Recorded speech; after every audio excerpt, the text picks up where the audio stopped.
Okay, so this is the nitrogen cycle.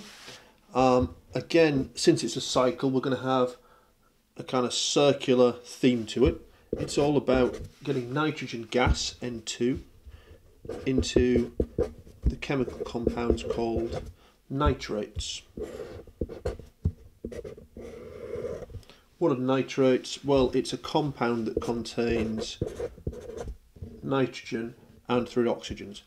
What does this bit represent? It could be another element like potassium or lithium, or it could even be part of the compound like ammonium, so we'd have potassium nitrate or ammonium nitrate. Now the cycle itself is a little bit more complicated. Again, if we start off perhaps with plants, plants need a source of nitrogen. Why do they need it? Well, they need it to make proteins. More specifically, they need it to make amino acids. An amino acid is simply the building block that proteins are made out of. You can imagine these like little Lego bricks, and proteins are the things that you can make. So you can make lots of different models in Lego using different Lego bricks. In the same way, you can make lots of different proteins by using different amino acids. And one of the key components of amino acids is nitrogen. The problem for plants is that they can't use nitrogen gas directly from the air. It's too difficult for them to break down, they don't have the right enzymes. One of the ways they get it is by what's called nitrogen fixing bacteria. Now these bacteria actually live in the soil, and some plants, which are called legumes, also contain these bacteria living inside of the roots of the plant. And the roots would look like they've got little balls, what's called a nodule on them, and the bacteria live inside. The plant benefits because it gets nitrogen turned into nitrates, which you can use, and the bacteria are also benefiting by living in close proximity to the plant. It's called a mutual relationship. Now there is another way that plants can get nitrates. They can get them directly by people putting fertilisers into the ground, whether natural fertilisers like manure or chemical fertilisers. How do animals get their nitrates? Well, just like in the carbon cycle, that's okay. Animals had to eat plants or another animal if it's a predator in order to get its nitrates or its source of nitrogen. Now animals, of course, will also produce waste, urine and feces, and when this goes into the ground, there are some more bacteria that can convert that urine, that feces, those waste products into nitrates. So there are other bacteria in the soil.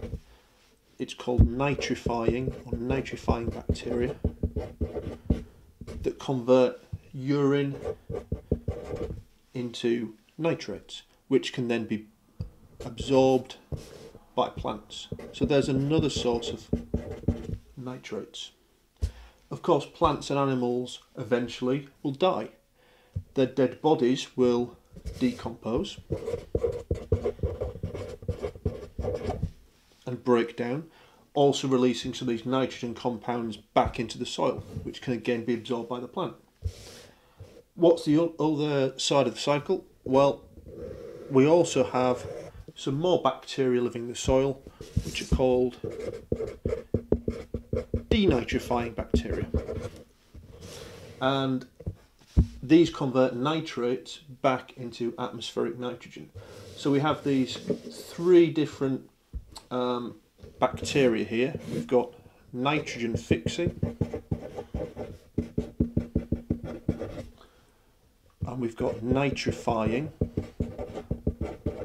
and they both turn nitrogen either from the air in the case of nitrogen fixing, or from other nitrogen containing compounds in the case of nitrifying into nitrates. Denitrifying bacteria complete the cycle, and they convert nitrates back into nitrogen gas. Now there's a further little point to this, which is one of the problems with excess nitrogen. We've said that nitrogen nitrates are used by plants. Now if there's a lot of nitrates in the soil, they can get washed off into rivers and water. Here's our river. The effect of that is that all the plants that live in the river will start to grow because they're getting plenty of nitrates.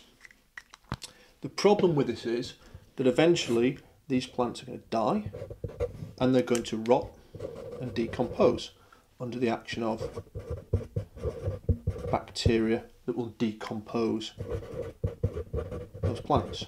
And those bacteria use up all of the oxygen in the water. This is called eutrophication. Because the oxygen has been used up, any fish that live in there will die simply from a lack of oxygen. Now this isn't a good thing. So eutrophication causes a lot of problems in rivers and streams where they get choked up with weeds that die, decompose, and all the oxygen's used up. And basically you've got a problem then because not many things can live in the river. One way you can check to see if there are nitrates in the river is to look for the presence of certain organisms. For example, a mayfly larva. A larva just means the young of a fly, a bit like a maggot is a larva. They can only live where there's plenty of oxygen around. So if you looked in a stream and you found these mayfly larvae, that would tell you there's plenty of oxygen and therefore not much eutrophication. If, however, you didn't find these mayfly larvae, that would be an indicator for you that there's probably too many nitrates in the stream. And so things like mayfly larvae are called indicator species because it tells you about the presence of certain chemicals, in this case nitrates, in the water. Without you actually having to test for nitrates, you can just look for the presence of those animals.